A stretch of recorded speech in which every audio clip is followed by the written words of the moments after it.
एक बात हमेशा याद रखिएगा, जो क्वेश्चन मैं आपको करवा रहा हूं और जितना क्वेश्चन मेरे चैनल पर अवेलेबल है, इससे बाहर आपके एग्जाम में क्वेश्चन नहीं पूछा जाएगा। और अगर फिर भी कोई स्टूडेंट जिनके लिए मैं वीडियो अपलोड करता हूं फिर भी अगर नहीं देखते, समझिए उससे बड़ा बेवकूफ विद्यार्थी कोई भी नहीं है। क्योंकि जो भी क्वेश्चन मैं करवा रहा हूं वो सारा क्वेश्चन छांट के करवा रहा हूं जो प्रीवियस सत्र में बार बार पूछे गए हैं। और मैंने देखा है कि कई स्टूडेंट बोलते हैं मॉडल पेपर। भाई ये 12वीं नहीं है, 12th का एग्जाम नहीं है, यहाँ मॉडल पेपर वगैरह कुछ भी काम नहीं करता है। यूनिट वाइज, टॉपिक वाइज जो भी क्वेश्चन है उस क्वेश्चन को कवर कीजिए, वही काम देगा।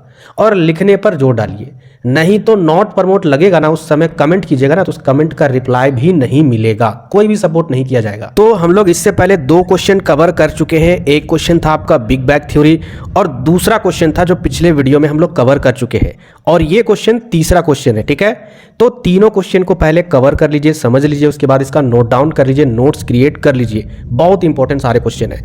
आज की वीडियो में मोस्ट इंपॉर्टेंट और मोस्ट रिपीटेड क्वेश्चन क्या आपका कि भूकंप क्या है, इसके कारणों का वर्णन कीजिए। तो देखिए इसका उत्तर आपको कैसे लिखना है। भूकंप के बारे में आपने पिछले कक्षाओं में भी पढ़ते आ रहे हैं। भूकंप क्या होता है? जो जमीन अचानक किसी कारणवश हिलने लगती है उसी को ही भूकंप कहता है। आप लोग ये चीज़ जानते हो, लेकिन ग्रेजुएशन में कैसे आंसर लिखना है वो ध्यान से समझिएगा।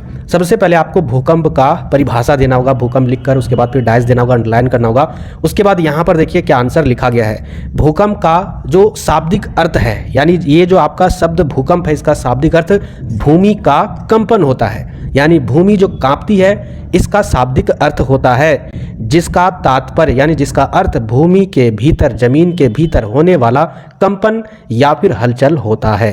ठीक है, पृथ्वी की सतह पर अचानक तेज हलचल होने के कारण पृथ्वी की आंतरिक ऊर्जा, अगर किसी कारण से पृथ्वी की सतह पर तेज हलचल होने लगती है, पृथ्वी हिलने लगती है, और उस कारण से पृथ्वी के अंदर में, धरती के अंदर में जो भी ऊर्जा होती है, जैसे कि मैग्मा होता है या फिर कोई भी चीज़ होता है, वह ऊर्जा बाहर निकलती है, जिससे भूकंपीय तरंगों का निर्माण होता है। जिससे क्या होता है? जमीन कांपने लगती है और उसके कारण भूकंप के तरंगों का निर्माण होता है। भूकंपीय तरंगों के निर्माण के कारण पृथ्वी की अवस्था में परिवर्तन होने लगता है। पृथ्वी की अवस्था में कहने का मतलब है पृथ्वी जो है, जो धरती है, वह कहीं ना कहीं पर ज़्यादा गहराई में डूब जाती है, कहीं पर फट जाती है, तो कहीं पर पहाड़ें गिरने लगती है। तो इस तरीके से उनकी अवस्था में जो चीज़ जहाँ पर अवस्थित है उसमें परिवर्तन होने लगता है, उसमें बदलाव होने लगता है, और इस परिवर्तन को ही भूकंप कहा जाता है।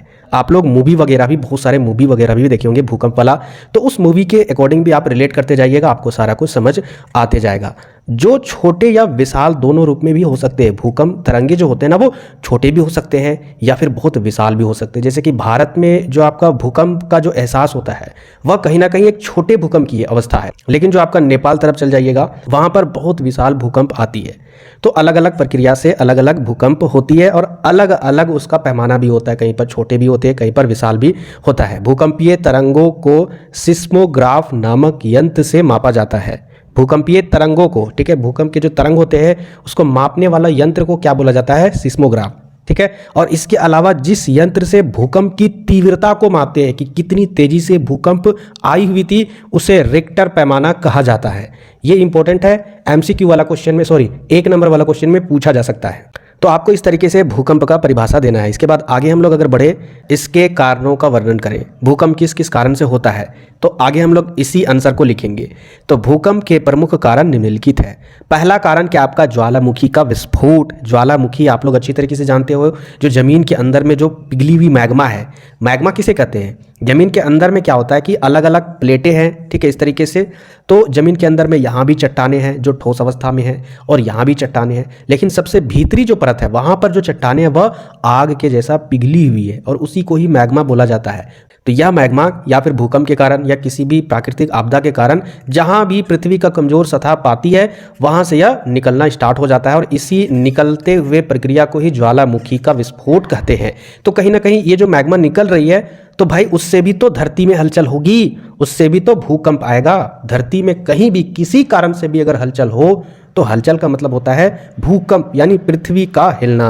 अब ज्वालामुखी के विस्फोट के कारण कैसे पृथ्वी हिलती है, देखिए ज्वालामुखी विस्फोट किसी क्षेत्र में भूकंप होने का एक प्रमुख कारण हो सकता है। जब किसी क्षेत्र में ज्वालामुखी विस्फोट होता है तो उसका प्रभाव उस क्षेत्र के निकटवर्ती क्षेत्रों में प्रत्यक्ष रूप से पड़ता है। ज्वालामुखी कहने का मतलब है, ध्यान से समझिएगा, जहाँ पर ज्वालामुखी विस्फोट होता है ना, तो जैसे कि यहाँ पर ज्वालामुखी विस्फोट हो गया तो इसके निकट में जितने भी क्षेत्र है, मान के चलिए यहाँ पर बम्बई है, यहाँ पर गुजरात है, ठीक है, यहाँ पर झारखंड है, यहाँ पर इन क्षेत्रों में असर पड़ेगा। यहाँ पर ज्वालामुखी फटा और भूकंप यानी पृथ्वी हिली यहाँ पर इन क्षेत्रों में, यानी उनके निकटवर्तीय क्षेत्रों में प्रत्यक्ष रूप से असर पड़ता है। ज्वालामुखी विस्फोट के कारण निकटवर्तीय क्षेत्रों में भूमि पर हलचल या फिर कंपन उत्पन्न होता है, जिसे भूकंप कहा जाता है। ज्वालामुखी विस्फोट के प्रभाव में आने वाले क्षेत्रों में भूकंप का प्रभाव अधिक और कम दोनों प्रकार से होते हैं। देखिए यहाँ पर जैसे मान के चलिए यहाँ पर इस जगह पर ज्वालामुखी विस्फोट हुआ, अब जो इसके ज़्यादा नज़दीक होगा तो भाई उसमें ज़्यादा हलचल होगा, इससे जो दूर होगा उसमें कम हलचल होगा। इसी तरीके से अलग अलग यहाँ पर पैमाना दिया गया है भूकंप का।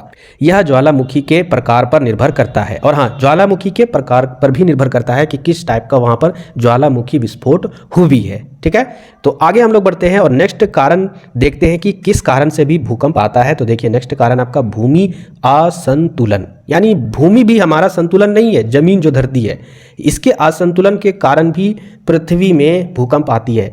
देखते हैं किस प्रकार से आती है। भूमि की यानी जमीन की अलग अलग परतों के, विभिन्न परतों के असंतुलित होने के कारण भी भूमि की संभावना भूकंप की संभावना होती है। जमीन की जो परतें हैं ना वो अलग अलग है, कोई ऐसी परत है जो ज़्यादा मोटी है, कोई ऐसी परत है जो ज़्यादा पतली है।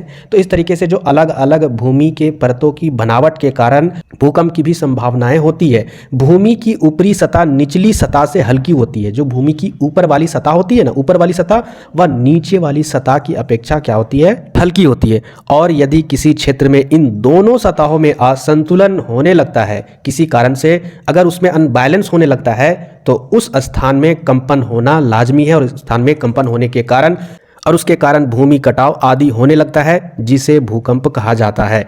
अतः भूमि के असंतुलन के व्यवहार के कारण भी भूमि कंपन होता है। आगे देखते हैं नेक्स्ट रीजन क्या है, नेक्स्ट कारण क्या है जिसके कारण भूकंप होती है। तो जलीय भार। जलीय भार क्या है भाई, तो देखिए नदियों पर बांध बनाकर, नदी में हम लोग क्या करते हैं, उसको उसके जल को हम लोग वहाँ पर रोक कर बांध बनाते हैं, जिससे हम लोग विद्युत उत्पादन करते हैं। तो नदियों पर बांध बनाकर बड़े बड़े जलाशयों का निर्माण किया जाता है। जलाशयों में जल की मात्रा आवश्यकता से भी अधिक हो जाने के कारण जल जो है वह चट्टानों में अपना प्रभाव डालता है, उसमें दबाव डालता है। ठीक है, याद रखिएगा सबसे ताकतवर अगर कोई चीज है, किसी भी चीज को काटने या धकेलने या किसी भी चीज में बल लगाने के लिए, तो सबसे ताकतवर जल होता है। आप लोग जरूर शॉर्ट वीडियो या फिर कोई भी वीडियो देखे होंगे जिसमें शीशे को या फिर बड़े बड़े धातु तक को भी जल के द्वारा, प्रेशर के द्वारा काटा जाता है। जी हाँ, तो सोचिए जल में बहुत ज्यादा ताकत होती है। तो जल के कारण ज्यादा जो जल जमा हो जाता है, जलाशय बड़े बड़े जो बनाए जाते हैं उसमें क्या होता है, चट्टानों पर यह अपना प्रभाव डालने लगते हैं, इससे चट्टानों में दबाव पड़ने लगता है, और उसके कारण उनकी स्थिति में भी, वो जहां पर स्थित है उस पर अगर दबाव पड़ेगा तो वह अपनी स्थिति में परिवर्तन करने लगेंगे, यानी वह कहीं ना कहीं इधर उधर हिलने डुलने लगेंगे, और इस हिलने डुलने के कारण ही, इस परिवर्तन के कारण ही भूमि में हलचल होने लगती है, जिससे तीव्र यानी तेजी से भूकंप की भी संभावना रहती है। तो ये भी रीजन था भूकंप का। आगे हम लोग देखते हैं फोर्थ नंबर पॉइंट, पृथ्वी का सिकुड़ना। अब पृथ्वी सिकुड़ रही है, इस कारण से भी भूकंप की संभावनाएं होती है, क्योंकि पृथ्वी अपने जन्म के बाद से ही सिकुड़ रही है। जब से पृथ्वी का निर्माण हुआ तब से ही यह क्या हो रही है, सिकुड़ रही है, जिसकी वजह से इसकी विभिन्न परतों में भी कई परिवर्तन देखे जा सकते हैं। पृथ्वी की सतह सिकुड़ने पर वह अपनी अवस्था में परिवर्तित होने लगती है। सिकुड़ती है तो पृथ्वी की जो सतह है ना, वह अपनी अवस्था में बदलाव करने लगती है, थोड़ा सा इधर हट जाती होगी परतें, या फिर थोड़ा सा इधर हट जाती होगी, जिस परिवर्तन के कारण भूमि के आंतरिक भाग में कंपन होने लगता है, जिससे ऊपरी सतह हिलने लगती है और भूमि कई खंडों में भी विभाजित होने लगती है। भूमि का कई खंडों में विभाजित होना ही भूकंप कहलाता है, या फिर इससे भूकंप आती है। तो ये हो गया फोर्थ रीजन, भूमि का सिकुड़ना। अगर आप पॉइंट वाइज आंसर लिखोगे तो किसी टीचर का बाप भी आपका नंबर नहीं काट सकता। आगे देखिए फिफ्थ नंबर पॉइंट क्या आपका, प्रत्यास्थ प्रतिक्षेप सिद्धांत, जिसको इंग्लिश में बोला जाता है इलास्टिक रिबाउंड थ्योरी। अब ये थ्योरी के कारण भी, ठीक है, क्या होता है, भूकंप होता है। देखिए इस थ्योरी में क्या बताया गया, प्रत्यास्थ प्रतिक्षेप सिद्धांत का प्रतिपादन अमेरिका के एक प्रसिद्ध भूगर्भवेत्ता डॉक्टर SF रीड द्वारा किया गया था। यानी याद रखिएगा ये जो थ्योरी है प्रत्यास्थ प्रतिक्षेप सिद्धांत यानी इलास्टिक रिबाउंड थ्योरी, इनको किन्होंने दिया था, तो प्रसिद्ध भूगर्भवेत्ता डॉक्टर SF रीड द्वारा, ठीक है। और इसी वजह से इस सिद्धांत को डॉक्टर SF रीड का सिद्धांत भी कहा जाता है। इस सिद्धांत के अनुसार किसी भी क्षेत्र में होने वाला भूकंप यांत्रिक रचना शैलों के लचीलापन पर निर्भर करता है।